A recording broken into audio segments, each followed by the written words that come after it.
जय हिंद, स्वागत है आपका लाइव टाइम्स में। मैं हूं आपके साथ संजय यादव। बिहार में पहले फेज के चुनाव का इस वक्त वोटिंग को लेकर चरम पर देखा जा रहा है जो माहौल है, और जाहिर सी बात है कि महा कवरेज हमारी तरफ से लगातार जारी है। लाइव टाइम्स की तरफ से यानी पल पल की अपडेट हम आपको दे रहे हैं। लेकिन इसी बीच आपको बता दें कि 6 तस्वीरें और साथ में जो आरजेडी नेक्स्ट पर वीडियो जारी किया है वो भी हम आपको दिखाएंगे। बड़ी खबर है।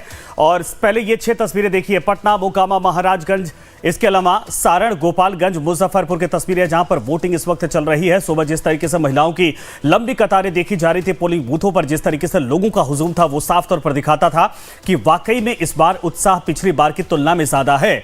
और यही कारण है कि लगभग 1 बजे के आसपास या उसके बाद का आंकड़ा आप देखिए कि लगभग 43-44% के आसपास की वोटिंग अब तक दर्ज की गई है। और अभी लगभग 4 घंटे के आसपास का जो वक्त बचा है, ऐसे में यह संख्या, यह आंकड़ा इस बार बेहतर पिछली बार के चुनाव से संभावना ये है।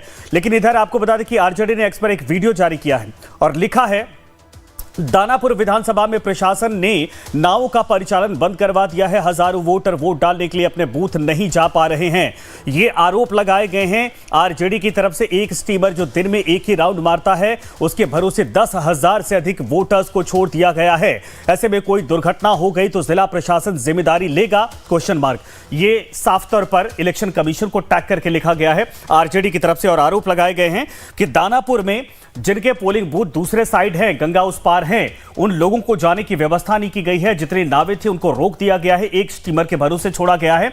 और यहां पर 10,000 से अधिक वोटर हैं जो गंगा उस पार जाकर पोलिंग बूथों पर वोटिंग करना चाहते हैं, जहां पर उनका मतदान केंद्र है। लेकिन जाने की कोई व्यवस्था नहीं। कोई बड़ा हादसा होते जिम्मेदारी कौन लेगी? और वोट को प्रभावित करने का यह आरोप डाला गया है, लगाया गया है आरजेडी की तरफ से। यह बड़ी खबर इस वक्त आ रही है। लेकिन आप देखिए कि इस वक्त 18 जिलों के 121 सीटों पर वोटिंग चल रही है। यह पहले चरण का मतदान है। लेकिन पहले चरण में खास करके महिलाओं की भूमिका जो सुबह से देखी गई वो सराहनीय है, क्योंकि महिलाएं इस बार बहुत साइलेंट वोटर के तौर पर बिहेव कर रही हैं। हर बार बिहार में अमूमन होता था कि अगर मीडिया के कैमरे माइक पहुंचते थे तो लोग खुलकर बोलते थे, लेकिन इस बार इस बात का को वो जाहिर नहीं कर रहे कि किसको वोट कर रहे हैं। इसीलिए कहा जा रहा है कि इस बार बहुत साइलेंट तरीके से महिलाएं वोट कर रही हैं। हालांकि दोपहर के बाद पुरुषों की संख्या बढ़नी शुरू हो गई है। सुबह महिलाओं की कतार अच्छी खासी थी और इन सब के बीच में छिटपुट कई जगहों से खबरें इस तरीके से आई हैं, जैसे लखीसराय की खबर अभी कुछ देर पहले थी, जहां पर डिप्टी सीएम विजय सिन्हा के काफिले पर हमले की खबर सामने आई। विजय सिन्हा ने साफ तौर पर आरोप लगाया कि आरजेडी के कार्यकर्ताओं, गुंडों की तरफ से इस तरीके से हमला किया गया है। गोबर फेंके गए हैं, चप्पल मारी गई है और गाड़ी को भी डैमेज करने की कोशिश की गई। लेकिन इसके अलावा कई जगहों से और भी तस्वीरें आई हैं, वो भी हम आपको दिखाएंगे। सुबह से आरजेडी ने आरोप लगाया था कि बिजली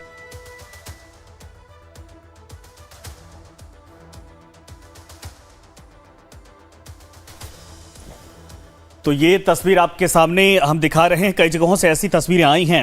लेकिन अभी आरजेडी ने जो कुछ देर पहले ट्वीट किया है उसमें आरोप लगाए हैं आरजेडी ने कि दानापुर में गंगा उस पार जिनके पोलिंग बूथ बनाए गए हैं, देखिए बूथ नंबर भी दे दिया है 106, 107, 108 और मोहिउद्दीन नगर असेंबली कॉन्स्टिट्यूएंसी में पहुंचने के लिए ये कहा गया कि वहां पर जो लोग जाना चाहते हैं उनके पास कोई साधन नहीं है। गंगा उस पार नाव के जरिए जाया जाता है, लेकिन इसके बावजूद वहां पर व्यवस्था नहीं की गई है। प्रशासन ने नाव को रोक दिया है। एक स्टीमर के भरोसे 10,000 वोटर को छोड़ दिया गया है। ऐसे में या तो प्रभावित करने की कोशिश की जा रही है, वरना कोई अगर हादसा होता है तो इसकी जिम्मेदारी कौन लेगा? लेकिन ये ट्वीट हम आपको दिखा रहे हैं आरजेडी की तरफ से जो आया है। इधर माहौल पूरी तरीके से इस वक्त चुनावी हो चला है। 121 सीटों पर मतदान लगातार जारी है और इन सब के बीच में आपने देखा कि आज तमाम बड़े चेहरों ने, चाहे वो पॉलिटिशियन हो, बड़े दिग्गज हो, हाई प्रोफाइल लीडर हो या फिर जो सुपरस्टार हो, सभी जाकर वोटिंग करते नजर आए थे। और यही कारण है कि आज पहले दिन लोगों ने अपील की है कि लोग घरों से निकलें। जिनके इलाके में मतदान है अपने घरों से बाहर निकलें, चाहे वो लालू हो, राबड़ी हो, तेजस्वी हो, सम्राट चौधरी हो, विजय सिन्हा हो, चाहे सुपरस्टार्स जितने निकले थे वो सभी घरों से जाकर वोट करने पहुंचे। सब ने लोगों से कहा और हम सब भी आपसे अपील करते हैं कि आप अपने घरों से निकलिए, जाकर वोट करिए। लेकिन आपको बता दें कि चुनावी लड़ाई घमासान है, जबरदस्त तरीके से आगे बढ़ रही है और इन सब के बीच में जो मुकाबला है वो इस बार टक्कर का बताया जा रहा है। 18 जिलों में दोनों पार्टियों के कार्यकर्ताओं की तरफ से पूरी ताकत झोंकी गई है। चुनावी माहौल एक तरफ गरमाया हुआ है, सेकंड फेज का प्रचार भी चल रहा है। प्रधानमंत्री आज खुद बिहार में हैं, लेकिन पहले फेज के लिए जो वोटिंग हो रही है ये दिलचस्प है, क्योंकि आंकड़े साल दर साल अगर आप देखेंगे तो बढ़ते ही जा रहे। 2005 से 2020 की तुलना करेंगे, हर साल जो वोट प्रतिशत बढ़ा है और इस बार भी अनुमान है कि बेहतर वोट परसेंट पिछली बार से भी ज्यादा होने वाला है। पिछली बार 57% के आसपास था, लेकिन इस बार यह आंकड़ा अभी तक के अनुमान के हिसाब से लगाया जा रहा है कि 60 से प्लस ही जाएगा। ये देखिए, मंगल पांडे की तस्वीरें आपके सामने, स्वास्थ्य मंत्री हैं मंगल पांडे, वो भी जाकर वोट करते नजर आए। खेसारी लाल यादव की तस्वीरें, सुपरस्टार हैं और खुद छपरा से इस बार उम्मीदवार हैं। इसके अलावा जनक राम की तस्वीरें आपके सामने हैं, इन्होंने भी जाकर वोट किया और वोट कास्ट करने के बाद बकायदा जो स्याही होती है वो दिखाते परिवार के साथ नजर आए। और गिरिराज सिंह की तस्वीरें हैं, केंद्रीय मंत्री गिरिराज सिंह पहुंचे, हालांकि इन्होंने बयान भी दिया था आज बुरखे को लेकर कि चेक करने के लिए बकायदा वहां पर जो आशा कार्यकर्ता है उनको लगाया गया है। इस पर दूसरे नेताओं का रिएक्शन आया था, साथ में चिराग पासवान का भी था। इधर मैथिली ठाकुर, ये खुद प्रत्याशी इस बार मिथिलांचल से, अलीनगर सीट से, लेकिन इन्होंने भी वोट किया और इन्होंने भी सुबह जो बयान दिया था वो चर्चाओं में है। नितिन नवीन, ये भी मंत्री हैं राज्य सरकार में, इनकी तरफ से भी वोट कास्ट किया गया, परिवार के साथ पहुंचे थे। और कुछ और तस्वीरें इसी तरीके से सामने आई हैं और सबकी तरफ से वोट कास्ट करने के बाद अपील की गई है लोगों से कि कम से कम घरों से निकले लोग वोट करें। और इसका परिणाम आप देखिए कि इस बार वोटिंग परसेंट बेहतर दिखाई दे रहा है पिछले बार से।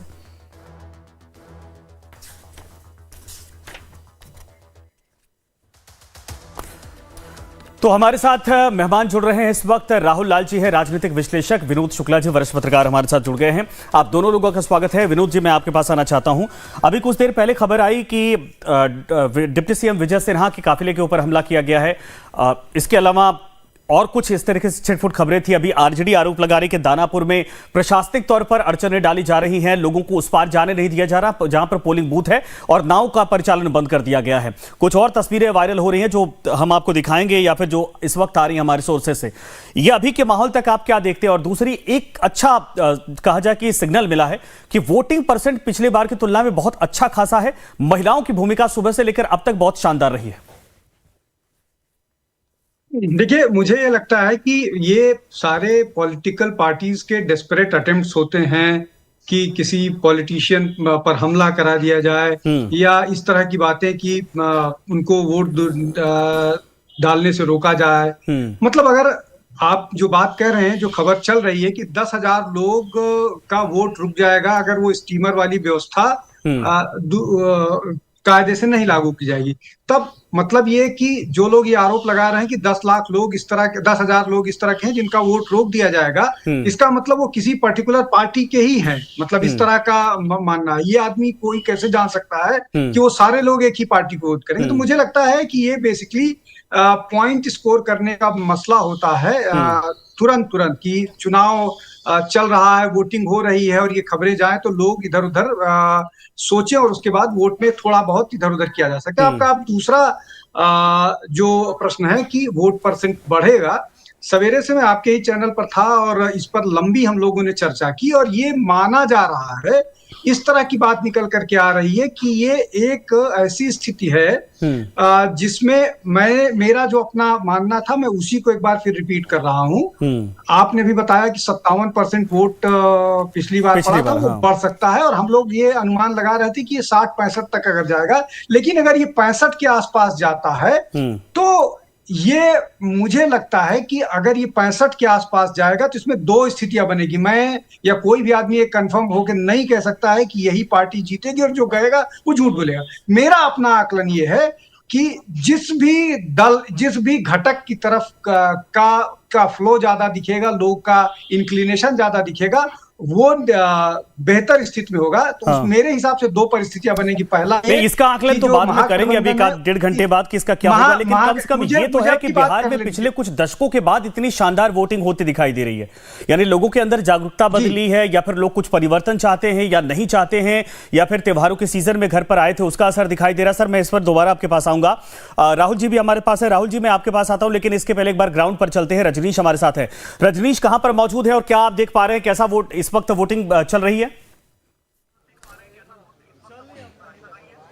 संजय, मैं थोड़ी देर पहले राघोपुर में था और अब मैं सारण आ पहुंचा हूं। सारण का ये सोनपुर विधानसभा क्षेत्र है, ऐतिहासिक जगह है। सोनपुर का पशु मेला विश्व प्रसिद्ध है और सोनपुर में फिलहाल आरजेडी के विधायक डॉक्टर रामानुज है और उनके सामने बीजेपी के प्रत्याशी विनय सिंह कुमार हैं। देखिए यहाँ पर जो भीड़ है, देखिए किस तरीके से 2 बूथ हैं और दोनों पे कितनी बड़ी संख्या में लोग यहाँ पर वोट करने पहुंचे हैं। महिलाओं की भी लंबी कतार दिख रही है और ये जो कतार, नीलमणि इधर दिखाइए, आप सड़क से अंदर इस गली के अंदर तक चले जाइए, आपको लोग ही लोग दिखेंगे। और ये है इस बार मतदान को लेकर जिस तरीके से लोगों में जागरूकता देखने को मिल रही है। राघोपुर में मैं जब गाँव भी घूम रहा था, लोगों की इसी तरीके की लंबी कतार यहाँ देखने को मिल रही थी। और वहाँ भी देखिए, अब मैं सारण आ पहुंचा हूं और सारण में भी लंबी कतार आपको दिखेगी। वोट करने आए हैं आप लोग। मुद्दा क्या है सोनपुर में?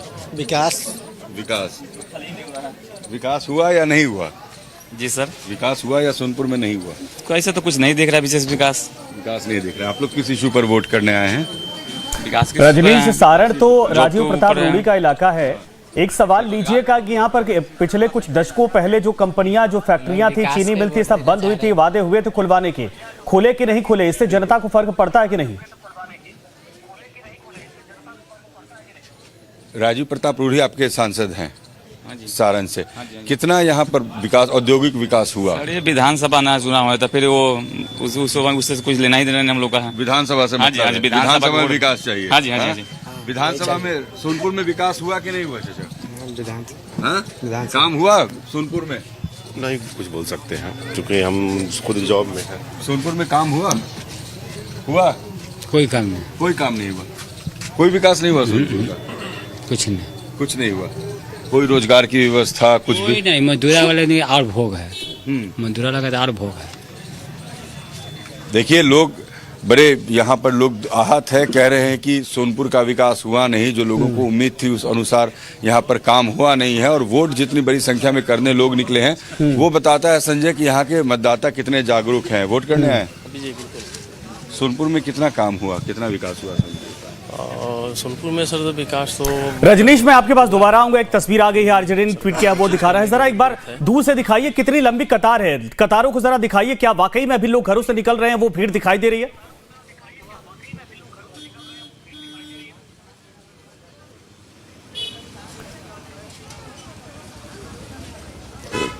रजनीश, ठीक है, मैं आपके पास आता हूं। एक तस्वीर हम आपको दिखाते हैं जो आरजेडी ने ट्वीट किया है दरअसल, और वो आरोप लगाए हैं दानापुर को लेकर। ये तस्वीर आप देखिए। हमारे साथ 2 हमारे कहिए कि वरिष्ठ पत्रकार जुड़ गए हैं, राजनीतिक विश्लेषक हैं, उनसे मैं इस बात को लेकर पूछूंगा। लेकिन ये तस्वीर आप देखिए, स्टीमर एक है और यहां से उस पार, गंगा उस पार जाकर पोलिंग बूथ बने हैं और इस पार वाले उस पार जाकर वोटिंग करते हैं। आप देखिए, लोग वोट करने के लिए किनारों पर खड़े हैं, मतलब जाने के लिए। यहां पर भीड़ है, लेकिन ये उस पार जा नहीं पा रहे, या फिर व्यवस्थाएं उस हिसाब से है। और यही आरजेडी ने आरोप लगाया कि यहां पर पहले नाव चला करती थी, जो वैकल्पिक व्यवस्था लोगों की तरफ से की गई थी, उन सबको बंद करवा दिया गया है। एक स्टीमर यहां पर चलाया जा रहा है और एक स्टीमर के भरोसे सुबह से लेकर शाम तक लगभग यहां पर 10,000 वोट हैं। वो कैसे जा पाएंगे, कैसे मतदान कर पाएंगे, कैसे लोगों की व्यवस्था हो पाएगी? और ये आरोप लगाए गए हैं आरजेडी की तरफ से। दानापुर की तस्वीरें ये शेयर की गई हैं। मेरे साथ दरअसल राहुल जी भी लगातार हैं, विनोद शुक्ला भी जी हैं।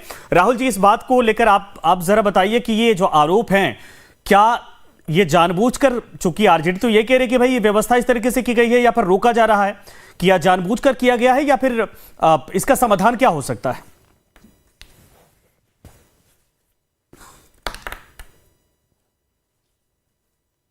राहुल जी, मेरा सवाल आपसे है। मुझे आवाज क्लियर सुनाई नहीं दे रही है, थोड़ी मेरी आवाज ठीक करा दीजिए, जो आपकी ऑडियो है मुझे। अच्छा ठीक है सर, मैं आपके पास आता हूं दोबारा। विनोद जी, इसका जवाब दीजिए सर। आप कह रहे थे कि ऐसे तो पॉलिटिकल हो सकता है कि स्टेटमेंट इस तरीके से होते, बातें होती, लेकिन अब तस्वीरें बता रही हैं और सच में वाकई में लोगों की लंबी कतार है, भीड़ है घाटों पर। जी बिल्कुल बिल्कुल जी, तस्वीरें तो उसी तरफ इशारा कर रही हैं कि वहां पर भीड़ है, लोग वोट देना चाहते हैं और वो वोट पोलिंग बूथ पर नहीं पहुंच पा रहे हैं।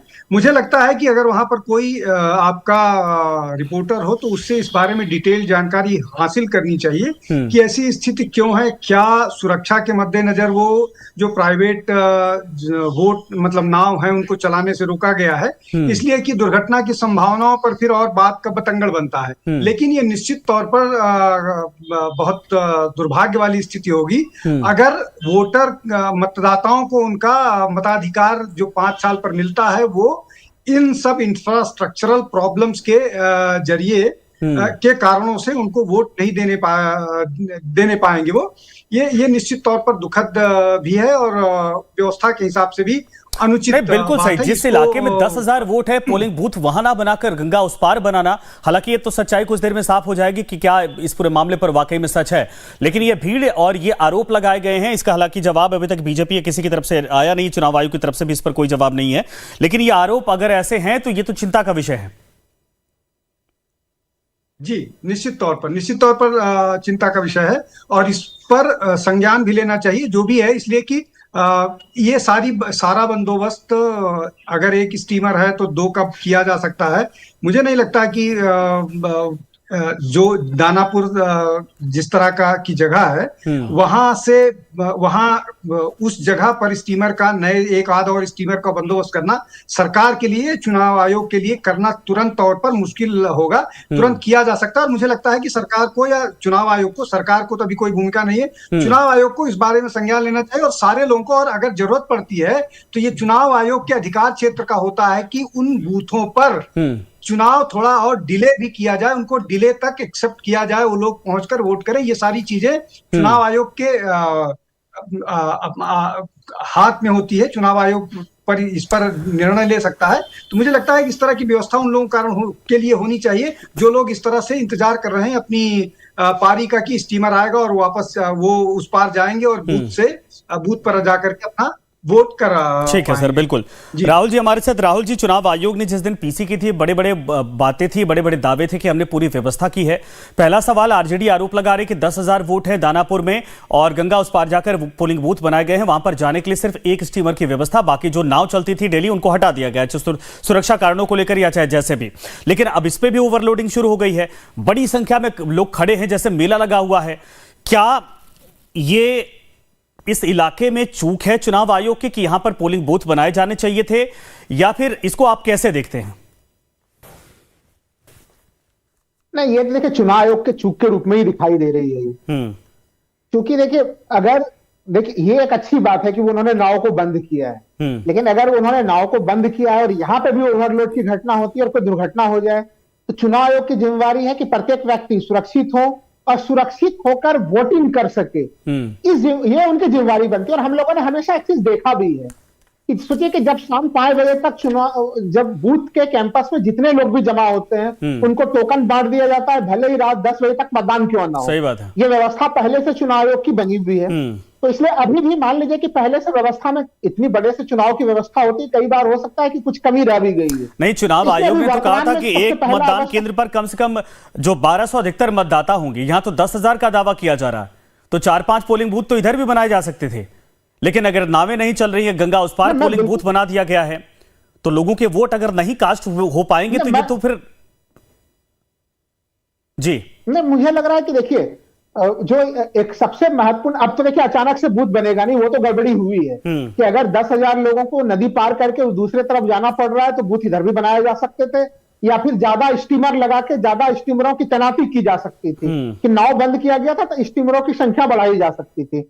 लेकिन अगर ये दोनों चीजें नहीं हुई हैं तो अब चुनाव आयोग के पास एक ही विकल्प बचा हुआ है, जैसा कि पूर्व के वक्ता कह रहे थे कि वहां पे मतदान के समय को बढ़ा देना, क्योंकि 10,000 लोग या फिर मान लीजिए जितने भी लोग हैं, भीड़ में अच्छी खासी संख्या में लोग हम लोगों को स्क्रीन पर दिखाई दे रहे हैं, तो वो उन लोगों का पूरा अधिकार है कि वो भी वोट कर सके, क्योंकि वो सर चुनौतियां तो तब भी होंगी ना, बिहार और इस इलाके में आप जानते हैं कि 5-5:30 बजे के बाद सूरज ढल जाता है, ये तो गंगा का किनारा है, ये हिस्सा वहां पर है, लोग आएंगे जाएंगे कैसे? जब दिन में व्यवस्था नहीं हो पाई तो रात में चुनाव का समय बढ़ाने से भी तो चुनौती बढ़ जाने वाली। लेकिन कम से कम ये कोशिश जरूर आप कह रहे हैं कि होनी चाहिए कि इन सभी का वोट पड़ जाए। ठीक है, मैं सर आप दोनों के पास आता हूं, लेकिन पहले चरण के सबसे हॉट सीटों में से एक है दरभंगा का अलीनगर विधानसभा सीट।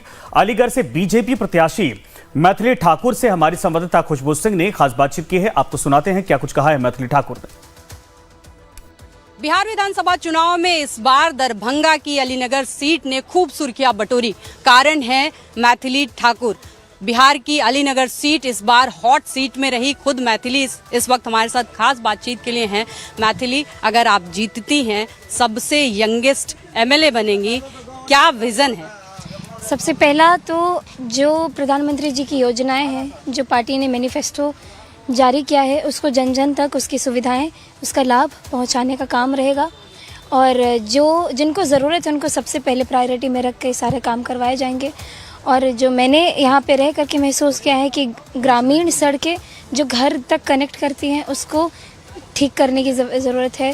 बच्चों के लिए बात किया जाए तो एजुकेशन के लिए केंद्रीय विद्यालय की ज़रूरत है। हमारे जो युवक हैं, नौजवान हमारे भाई बहन हैं, उन सभी के लिए डिग्री कॉलेज की आवश्यकता है। और हेल्थ केयर फैसिलिटीज़ पे काम करना है, उद्योग को लेकर के आना है। और जो मेरा पर्सनल एक एम्बिशन है इस क्षेत्र के लिए कि एक कल्चर सेंटर चाहिए। मतलब हम लोग इतने जगहों पे घूम रहे हैं बिहार विधानसभा चुनाव के लिए, ज़्यादातर लोग हमें ये जो मुद्दे आपने गिनाए हैं उन्हीं मुद्दों पे बात करते। सबसे बड़ी जो यूथ की समस्या है बिहार में एजुकेशन के साथ साथ रोजगार है। मुझ पर लोगों ने भरोसा, पहले सोचती हूँ कि मैं जो कर सकती हूँ मैं वही बोलूँ। आजकल एक आपका बयान खूब सुर्खियां बटोर रहा है, अलीनगर को सीतानगर में। ये लोगों का मानना है और लोगों की चाहत है, उसको मैं पूरा करूंगी। अगर लोग चाहते हैं कि अलीनगर को सीतानगर बनाएं तो मैं इसमें उनका साथ दूंगी। लेकिन विरोधी ये भी कह रहे हैं कि आप नहीं, विरोधी की एक भी बात मैं इस कान से सुनती इस कान से निकालती हूँ, वरना मैं अपना काम कैसे कर पाऊंगी अगर मैं इतना ध्यान देने लगूंगी तो। एक आरोप आप पे ये भी लगता है बाहरी होने का, ये भी विरोधी लोग का फैलाया हुआ है। तो ये सब जन्मभूमि है, मातृभूमि। आप अगर किसी के सामने बोलेंगे ना कि मैं बाहरी हूँ तो लोग लड़ जाएंगे। कुछ विवाद भी रहे इस बार इस चुनाव के दौरान, चाहे वो मखाने वाला विवाद। अरे वो सब 2 दिन का विवाद, ये लोग पेड PR करवाते हैं, 2 दिन में वो खत्म हो जाता है। तो उसको और एफर्ट्स डालने पड़ेंगे उनको। देखिए, मेरे विरोधी मेरे आसपास घूम रहे हैं और मेरी फोटोज खींच रहे हैं, तो मुझे हर तरीके से अटेंशन मिल रही है, तो मैं क्या बोलूं। आखिरी सवाल, कितनी आश्वस्त है जीत को लेकर? जीत हार से ऊपर की चीज मुझे मिली है, ये एक्सपीरियंस मिला है, लोगों का प्यार दुलार आशीर्वाद मिला है। कुछ लोग बीजेपी की नई कंगना कह रहे हैं, उनको कहने दीजिए, ये कहीं एक तरीके से कॉम्प्लीमेंट है। कंगना रनौत की मैं फैन हूँ। तो ये थी मैथिली ठाकुर जी, जिनका कहना है कि जीत हार से ऊपर उनको ये अपॉर्चुनिटी मिली है। बहुत सारे उनके विजन हैं, चाहे वो शिक्षा को लेके कह लीजिए या रोजगार को लेके कह लीजिए, उन सारे चीज़ों पे काम करेंगी जो उनके खिलाफ जो विरोधी जो बोल रहे हैं, जो उनके खिलाफ चीज़ें बोली जा रही हैं, उनको मैथिली का कहना है कि वो साजिश है उनके खिलाफ। वीडियो जर्नलिस्ट संदीप रावत के साथ मैं खुशबू सिंह, बिहार से लाइव टाइम्स के लिए। तो आपने सुना मैथिली ठाकुर को, हालांकि बयानों को लेकर अब पहले से मैच्योर समझ में आ रही हैं। उन्होंने साफ कहा कि लोगों की जो डिमांड है उनको पूरा करने के लिए वही कमिटमेंट हम करेंगे। हमारे साथ दिलीप सिंह जी, हमारे एडिटर इन चीफ, जुड़ गए हैं। दिलीप जी, आपका भी स्वागत है। और हमारे साथ 2 मेहमान और जुड़े हुए हैं, उन दोनों लोगों के पास बारी बारी से जाएंगे। लेकिन दिलीप जी, वोटिंग परसेंट देखा जाए तो कितना शानदार इस बार देखा जा रहा है। 1 बजे के आसपास 43+, यानी समझिए कि 45% के आसपास। पिछले 20 साल के चुनाव का आकलन करें तो इतना बढ़िया परसेंटेज दोपहर तक कभी देखा नहीं गया था। इसको कैसे आप लेते हैं? चुनाव आयोग जब PC कर रहा था, जिस दिन डेट अनाउंस की गई थी, पहले उसने कहा था कि ये मदर ऑफ ऑल डेमोक्रेसी कहा जाता है बिहार को, और बिहार वो नया कीर्तिमान रचता हुआ दिखाई दे रहा है। Mother of democracy, not only mother of all democracy, mother of democracy. लोकतंत्र की जननी वैशाली लिच्छवी, जैसे हम जानते हैं, जहां से लोकतंत्र की शुरुआत दुनिया में लोकतंत्र में आज अगर है तो उसकी अगर प्राचीन जड़ें जो हैं वो बिहार में मौजूद है। और ये प्राचीन नहीं, आज का जो चुनाव का जो माहौल, जिस तरह से लोग लंबे सवेरे से 7 बजे से मतदान की शुरुआत होनी थी, लोग 6:30 बजे निकल के अपने घरों से निकल के बूथ पे पहुंच रहे थे और 7 बजे तक ये दिखाता है कि बिहार की जननी ही नहीं है उस हमेशा का है। और बिहार के जनता में जो आज जोश है, उसके पीछे 2 कारण मैं देखता हूं। एक तो दोनों जो महागठबंधन और NDA के जो लोग हैं, जो पार्टी के संगठन है, पार्टी का नेतृत्व है, जो रैलियां कर रहे हैं, जो लोगों तक पहुंच रहे हैं, तो एक जैसे कहते हैं तन मन धन से चुनाव की तैयारी दोनों तरफ से है। और दोनों तरफ से लोग जो है मतदाताओं को, कुछ लोगों को तो निकाल के ले जा रहे थे कि चलिए आप वोट डालिए, लेकिन ज्यादातर लोग जो मैंने देखा कि खुद से सेल्फ ड्रिवन जिसे कहते हैं, खुद से कि मतदान करना है, की तैयारी में बैठे थे, मतदान के लिए कतार में लगे थे। तो ये एक बहुत अच्छा संकेत है, जिससे मुझे देखिए हार जीत तो एक पार्टी की होगी है, एक गठबंधन का होगा, लेकिन लोकतंत्र की ये जीत अपने आप में बहुत कुछ कहता है। हाँ। अच्छा, ये दोनों चीजें मानी जाती है, आकलन किया जाता है सर, मानता हूं कि या तो चुनाव आयोग की मेहनत का परिणाम है कि लोगों के अंदर वो जागरूकता आई है, या तो परिवर्तन या किसी तरीके का संकेत जनता देती है। आप अब तक क्या आकलन कर पाए हैं कि ये संकेत क्या है? ये चुनाव आयोग की मेहनत का परिणाम या संकेत है? नहीं देखिए, चुनाव आयोग एक संवैधानिक संस्था है जिनके ऊपर ये दायित्व है। तो मुझे लगता है चुनाव आयोग अपना काम बखूबी से उनको करना चाहिए और वो करते हुए नजर आ रहे हैं। और जहां पर इस तरह की जो राजनीतिक जो द्वंद है वो काफी जैसे कह सकते हैं कि एक दूसरे के ऊपर आरोप प्रत्यारोप जो करने का एक नए तरह से न्यू इन्वेंशन हुआ है सियासत में। केजरीवाल साहब आए, प्रशांत किशोर बिहार में हमने देखा, राहुल गांधी जी आक्रामकता से सरकार पर हमला करने क्रम में वो चुनाव आयोग पे भी निशाना साधते रहे हैं। लेकिन ये सब चलता है, लोकतंत्र के उत्सव में इतना कुछ चलता है। अगर लोग लंबी कतारें लगा के मतदान देने के लिए मतदान केंद्र तक पहुंच रहे हैं, तो ये चुनाव आयोग की ही नहीं बल्कि मुझे लगता है लोगों की जो आस्था है, लोगों का जो विश्वास है, लोग यकीन करते हैं कि नहीं, उनके हाथ में वोट डाल के अपने तकदीर को, अब यहाँ की तस्वीर को बदलने की जो क्षमता है, उस पावर ऑफ वोट को वो समझ पा रहे हैं। तो मुझे लगता है जो मतदान खुशी होंगे। हाँ हाँ, बिल्कुल सही बात है। हाँ, देने को तो दे देता आदमी, उसके बाद मुंह जब जीत जाते हैं तो बस बिल्कुल हट जाते हैं। तो हम लोग तो सोचते हैं कि बेकार दिए वोट।